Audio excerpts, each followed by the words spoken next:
Na ndio unaona watu Adamu na Hawa walikuwa wanataka kurejea njia za Mungu kwa kupitia venye wanavyofikiria, lakini Mwenyezi Mungu alikuwa na nia yake ama nia ambayo anaweza kutumia aweze kurejesha watu katika njia zake.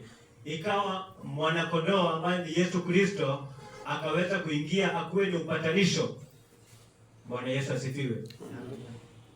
Kwa hivyo ni nini tunajaribu kusema? Tunajaribu kusema ya kwamba mtu anapoingia katika kiburi hawezi taka kufanya vile Mwenyezi Mungu anaagiza. Shetani wakati kiburi ilipomwingia aliweza kutaka kumpinga Mwenyezi Mungu. Adamu wakati kiburi iliweza kumwingia pamoja na Hawa waliweza kufanya kinyume na Mwenyezi Mungu.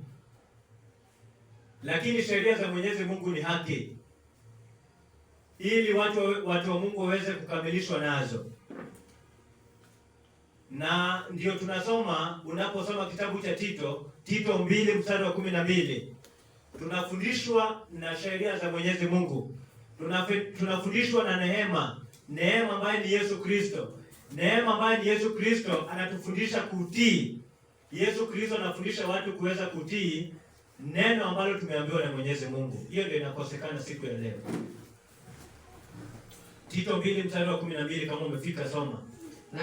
Nayo yatufundisha kukataa ubaya na tamaa. Kwa hivyo neema inatufundisha kukataa ubaya na tamaa za kidunia, tamaa za kidunia, tupate kuishi kwa kiasi, ndiyo, na haki na utauwa katika ulimwengu huu wa sasa. Kwa hivyo kitu ambacho kinatusaidia ili tuweze kuwa watu ambao wamekamilika ni kusikia Mwenyezi Mungu anasema nini.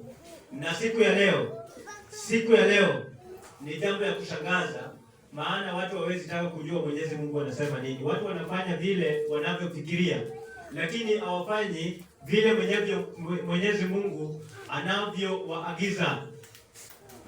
Tukaona hiyo ni mfano moja ya kiburi kwa wanadamu wa kwanza ambao waliweza kuanguka katika damu, ikawa mauti ukawa unaingia katika ulimwengu, ikawa wanadamu wanapitia mauti kwa sababu ya kosa ambalo waliweza kuyatenda.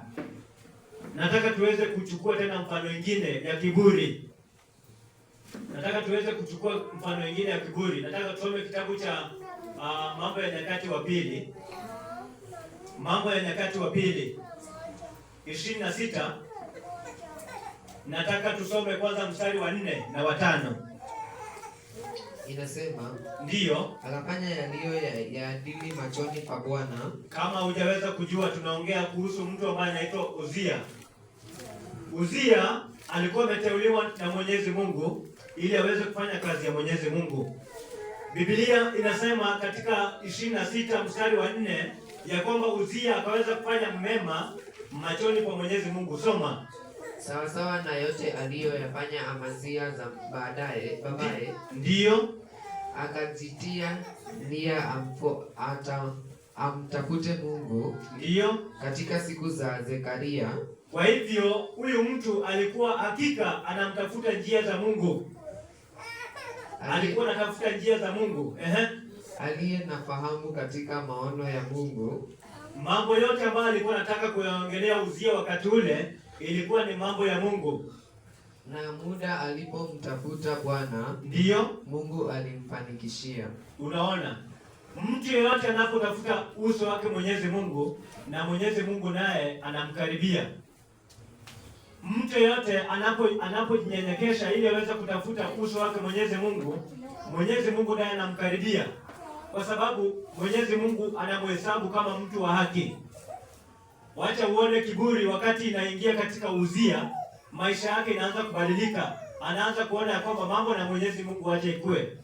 Soma mstari wa 16. Hiyo 26 mstari wa 16. Inasema, lakini alipokuwa na nguvu, ndiyo, moyo wake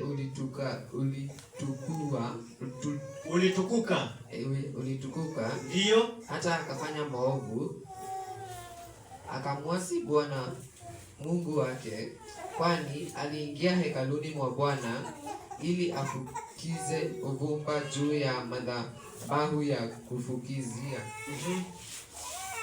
Kwa hivyo tunaona ya kwamba Uzia wakati aliweza kuteuliwa na Mwenyezi Mungu na akakubalia kuenenda katika njia za Mwenyezi Mungu, Mwenyezi Mungu alimkubali na kila jambo ambalo alikuwa analifanya lilikuwa linafaulu. Lakini wakati ya kwamba alianza kujiinua, akaanza kufanya mambo kinyume na Mwenyezi Mungu vile anavyosema. Ikawa njia ya Uzia ukiteremka pale chini unapata ya kwamba Uzia mambo yake ikawa imeisha. Hiyo ni kiburi. Kwa hivyo kiburi wakati wowote unapeleka watu katika uangamivu.